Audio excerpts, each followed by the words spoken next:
Welcome. Welcome back to yet another video. By looking at the thumbnail, you must have already guessed about what we are going to discuss about this gRPC, right? So in this video, we are going to dive into the world of gRPC, and I'm going to promise you that it is not going to be a complicated jargon. It is going to be a just straight cool stuff that you can make your system much faster and much more efficient. Now, gRPC might sound like a very techy acronym, but trust me, it is not from the future, though it does feels like that. By end of this particular video, you will know exactly what gRPC is about, how to use it, why to use it, and how we can compare it with the rest, and why it is cooler than the rest. So, and also you can use how you can start using it. So let's get started.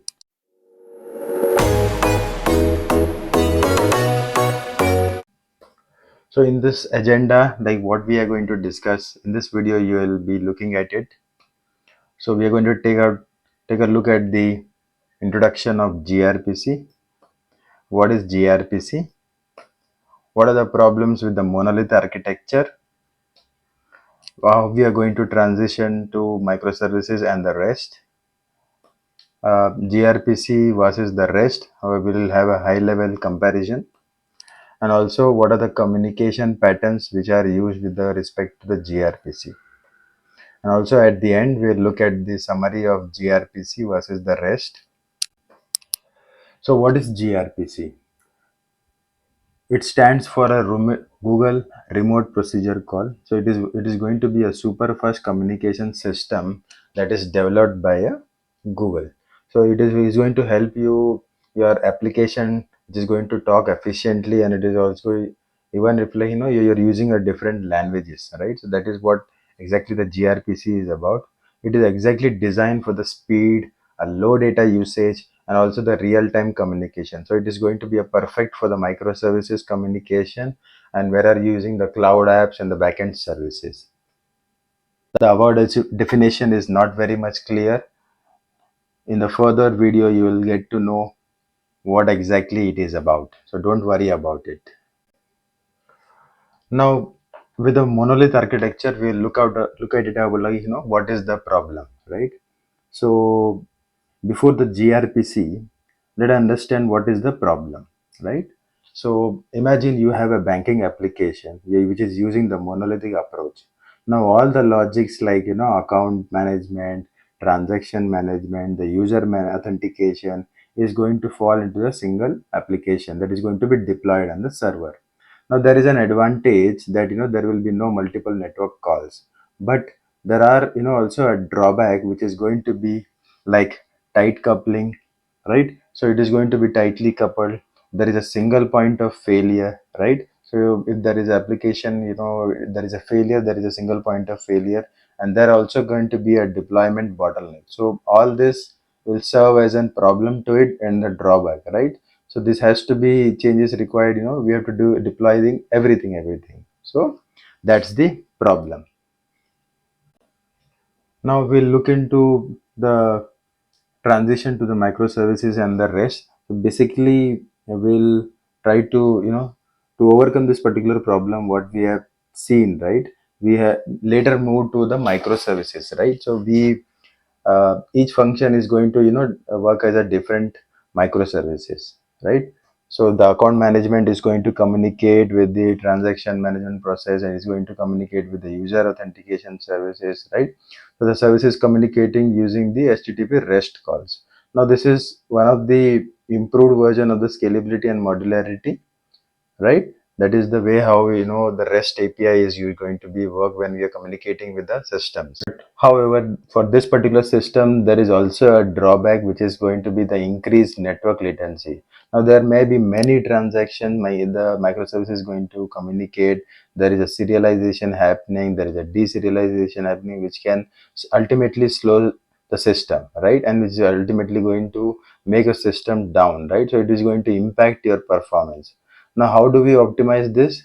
Then there comes a picture like gRPC, right? That's where gRPC come in picture.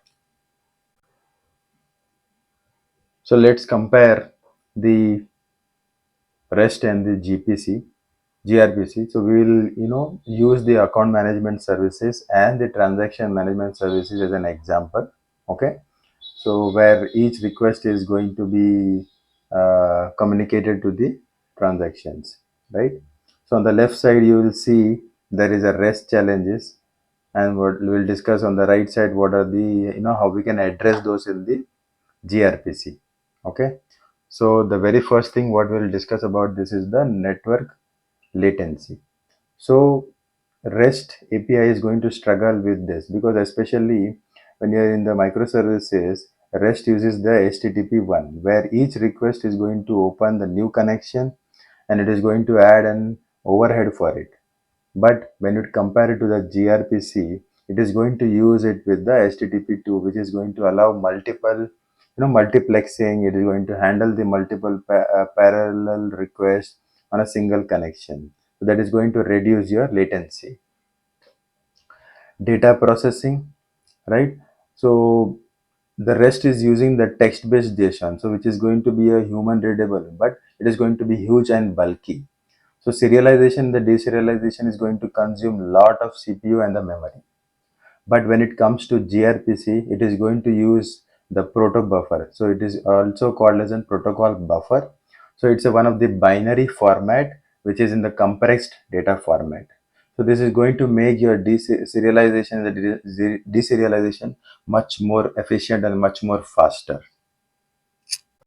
Third, we are going to look on the request response modeling and the stream. So this is going to be one of the important thing. So when the REST is going to follow the request response model, there is not going to be any no live streaming. Okay. So client sends a request and it is waiting for the response to come back. There is no continuous data which is flowing in. So for example, the real-time balance is update has to be required, right? The constant refreshing. Now this is what gRPC is going to support for the communication. That is going to be the four communication pattern.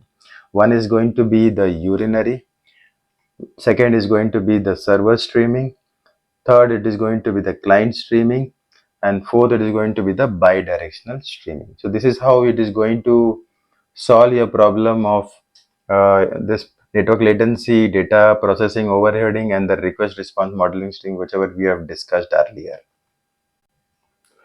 So let us discuss about the communication pattern. So let's deep dive into each one of them. So the first of all, what we are going to discuss about is the urinary. So this is going to be a one request and you are going to get the one response. Like you are going to be, when you're making an REST calls, right? This is going to be the normal one. Second, server streaming. So one request is going to go and there will be a multiple responses which will be sent. So there can be a real-time transaction updates which has to be sent up back, right? That is what going to be the server. Third, client streaming. So we are discussing about, there is a multiple request which been sent up, but ultimately you're going to get only one response. Okay. Like, you're uploading multiple bank documents on a server and you're going to ultimately get at the end that, everything is saved properly. Now we are going to discuss about the bidirectional streaming. So in this, there is a continuous communication happening. Like, there is a real-time financial advisor, like a chat is going to, address it. Like, there is a real-time communication back and forth. Now let's compare the gRPC with the REST. So now the left side, you will see all the features or the aspect of it, and we are comparing with the REST and the gRPC. Now when it comes to comparing the protocol type, we already discussed REST is going to work on the protocol that is HTTP 1.1, but when it compared to the gRPC, it is going to be HTTP 2.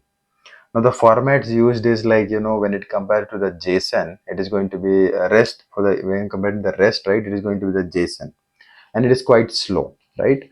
But when you're comparing with the gRPC, it is going to use the protocol as a protocol buffer, which is quite fast, very efficient. Now performance wise, REST is going to be very much slowly. So it is going to, especially when you're dealing with the large data, it's quite slower. But when it comes to gRPC, it is going to be as fast as lightning fast, right? So it is going to have that particular low latency. Now, when it comes to streamings, right, there is nothing which is going to support. REST is not supporting that streaming part. But when it comes to gRPC, this is going to support the streaming part. Now, the best thing is that, when you're using the simple APIs, right, we are going to use the REST API. But when it comes to real-time applications, when you're dealing with and when you're coming with the microservices, we are going to make use of the gRPC. I hope this video was helpful to you understanding what exactly the gRPC is about. If you have any doubts, you can exactly watch this particular video once or twice, and you can also check out, like, how REST and the gRPC is working. Okay, so we'll discuss in the next video about the programmatic approach, how you can work when you're using the gRPC. Until then, next, thanks for watching the video.